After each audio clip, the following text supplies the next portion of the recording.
केही मिनेटपछि 20,000 फिटको उचाइबाट B-25 का पाइलटले फेरि कन्ट्रोल टावरसँग आफ्नो लोकेसन सोधे। यसपटक कन्ट्रोलरले पाइलटलाई ओटनर एयरपोर्टमाथि पुगिसकेको बताए। त्यसपछि पाइलटले 18 जना स्काई डाइभरलाई जहाजबाट हाम फाल्ने इशारा गरे। त्यति बेलासम्म स्काई डाइभरको ज्यान लिने गल्ती भइसकेको थियो, तर त्यसको जानकारी कसैलाई पनि थिएन। त्यो उचाइमा तापक्रम -30 डिग्री सेल्सियस थियो। त्यसैले सबै स्काई डाइभरले अतिरिक्त सुट पनि लगाएका थिए। त्यसपछि सबै डाइभरले B-25 बाट एकसाथ हाम फाले। दर्शकवृन्द, आउनुहोस् आजको यस श्रृङ्खलामा हामी इतिहासकै सबैभन्दा ठूलो स्काई डाइभिङको दुर्घटनाका बारेमा विशेष चर्चा गर्नेछौँ, जसमा 16 जना अनुभवी स्काई डाइभरको दर्दनाक मृत्यु भएको थियो। स्काई डाइभिङको इतिहास हेर्ने हो भने स्काई डाइभिङमा सबैभन्दा ठूलो दुर्घटना एउटा सानो गल्तीका कारण भएको थियो। त्यो गल्ती भएको अनुमान त्यति बेला मात्रै भयो जति बेला 18 जना स्काई डाइभर जहाजबाट हाम फालिसकेका थिए र त्यहाँबाट फर्कने कुनै उपाय बाँकी थिएन। जहाजबाट हाम फाल्ने बित्तिकै सबै 18 जना स्काई डाइभरको उत्साह डरमा परिणत भइसकेको थियो। यी सबै अनुभवी स्काई डाइभर थिए, तर दुर्भाग्य उनीहरूको वर्षौंको अनुभवले यहाँ कुनै काम गरेन। यो दुर्घटनालाई लेक एरी डिजास्टरका नामले चिन्ने गरिन्छ, जुन दिन अमेरिकाको ओहायो राज्यमा रहेको एरी तालको 13 किलोमिटर दक्षिणमा रहेको ओटनर नामक सानो एयरपोर्टमा 30 जना स्काई डाइभरलाई निशुल्क स्काई डाइभिङको अवसर दिइएको थियो। दोस्रो विश्वयुद्धमा प्रयोग भएको B-25 बमवर्षक जहाजलाई एउटा निजी कम्पनीले मोडिफाई गरेर ती स्काई डाइभरलाई निशुल्क डाइभिङको अवसर उपलब्ध गराइएको थियो। निशुल्क अवसर भन्ने बित्तिकै मानिसहरूको भिड हुनु स्वाभाविकै हो। यहाँ पनि यस्तै भइदियो। जब पालैपालो स्काई डाइभर जहाजमा बस्न थाले, तब त्यहाँ स्थानको अभाव हुन पुग्दा अन्तिम समयमा आएर पाइलटले तौल बढी हुने डरले 20 जनालाई मात्र उडाउने निर्णय गरे। त्यो छनौट डाइभरको अनुभव र क्षमताका आधारमा गरिएको थियो।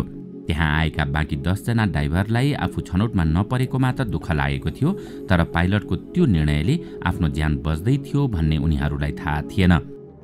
B-25 बमर जहाज ओटनर एयरपोर्टबाट टेक अफ गरेर 20,000 फिटको उचाइमा पुग्ने र त्यही एयरपोर्टमाथि आएर 18 जना स्काई डाइभरलाई खसाल्ने योजना थियो।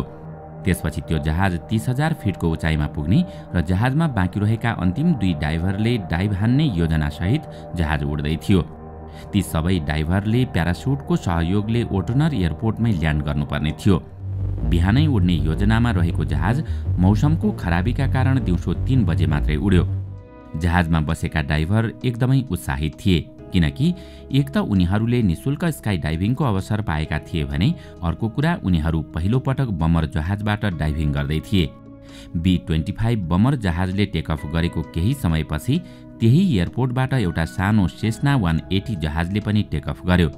यो जहाजले 12,000 फिटको उचाइमा रहेर स्काई डाइभरको फोटो तथा भिडियो खिच्नुपर्ने थियो। मौसमको खराबीका कारण दुवै जहाजका पाइलट नजिकै रहेको एयरपोर्टको एयर ट्राफिक कन्ट्रोलसँग जोडिएका थिए र आफ्नो लोकेसन मागिरहेका थिए। उडान भरेको 1 घण्टापछि B-25 बमर जहाज 20,000 फिटको अल्टिट्युडमा पुगिसकेको थियो। त्यसपछि पाइलटले कन्ट्रोल टावरसँग सम्पर्क गरे र आफ्नो लोकेसन पत्ता लगाए। त्यो समयमा GPS प्रविधि थिएन, त्यसैले मौसम खराब भएको अवस्थामा कन्ट्रोल टावरको सहयोग लिनु पर्थ्यो। त्यसपछि कन्ट्रोल टावरले B-25 लाई ओटनर एयरपोर्टबाट 9 किलोमिटर टाढा रहेको जानकारी गरायो, अर्थात् त्यो जहाज स्काई डाइभरलाई खसाल्ने स्थान नजिक पुग्न लागेको थियो। त्यसको ठिक 1 मिनेटपछि सेस्ना 180 ले पनि कन्ट्रोल टावरसँग सम्पर्क गरेर B-25 को हिसाबले आफ्नो लोकेसन माग्यो, किनकि मौसमको खराबीका कारण सेस्ना 180 का पाइलटले B-25 जहाज देखिरहेका थिएनन्। त्यसपछि कन्ट्रोल टावरले सेस्ना 180 लाई B-25 भन्दा 9 किलोमिटर पछाडि रहेको जानकारी गरायो। यसको अर्थ सेस्ना 180 ओटनर एयरपोर्टबाट 18 किलोमिटर टाढा थियो। केही मिनेटपछि 20,000 फिटको उचाइबाट B-25 का पाइलटले फेरि कन्ट्रोल टावरसँग आफ्नो लोकेसन सोधे। यसपटक कन्ट्रोलरले पाइलटलाई ओटनर एयरपोर्टमाथि पुगिसकेको बताए। त्यसपछि पाइलटले 18 जना स्काई डाइभरलाई जहाजबाट हाम फाल्ने इशारा गरे। त्यति बेलासम्म स्काई डाइभरको ज्यान लिने गल्ती भइसकेको थियो, तर त्यसको जानकारी कसैलाई पनि थिएन। त्यो उचाइमा तापक्रम -30 डिग्री सेल्सियस थियो। त्यसैले सबै स्काई डाइभरले अतिरिक्त सुट पनि लगाएका थिए। त्यसपछि सबै डाइभरले B-25 बाट एकसाथ हाम फाले, किनकि उनीहरू फ्रीफलका क्रममा एउटा आकर्षक संरचना बनाएर तल झर्न चाहन्थे। उनीहरूले आफ्ना प्यारासुट बादलको बाक्लो तह पार गरेपछि खोल्नुपर्ने थियो, तर जब उनीहरूले बादलको बाक्लो तह पार गरे तब उनीहरूको उत्साह एकाएक डरमा परिणत भयो, किनकि उनीहरूले टाढा टाढासम्म कतै जमिन देखिरहेका थिएनन्। उनीहरूले आँखाले भ्याएसम्म एरितालको गहिरो पानी मात्रै देखिरहेका थिए। त्यतिबेला उनीहरू 3000 फिटको उचाइमा थिए। त्यसपछि उनीहरूले आफ्ना प्यारासुट फैलाए र जमिनमा ल्यान्ड गर्ने हरसम्भव प्रयास गरे, तर अफसोस कसै गरे पनि त्यो सम्भव हुन सकेन। उनीहरू पानीमा जहाँ ल्यान्ड भएका थिए त्यो तालको किनाराबाट 10 किलोमिटर भित्र थियो। उनीहरूले धेरै बाक्ला कपडा र जुत्ता लगाएका कारण पौडेर उद्धारको प्रतीक्षा पनि गर्न सकेनन्। तीमध्ये 2 जना डाइभर यस्ता थिए जसले ल्यान्ड गर्नुभन्दा पहिले नै जुत्ता र शरीरमा भएको अनावश्यक तौलका कपडा तथा सामान उतारेका थिए। त्यसैले ती 2 जना डाइभर केही समयसम्म पानीमा तैरिन सफल भए र जीवितै उद्धार गरियो।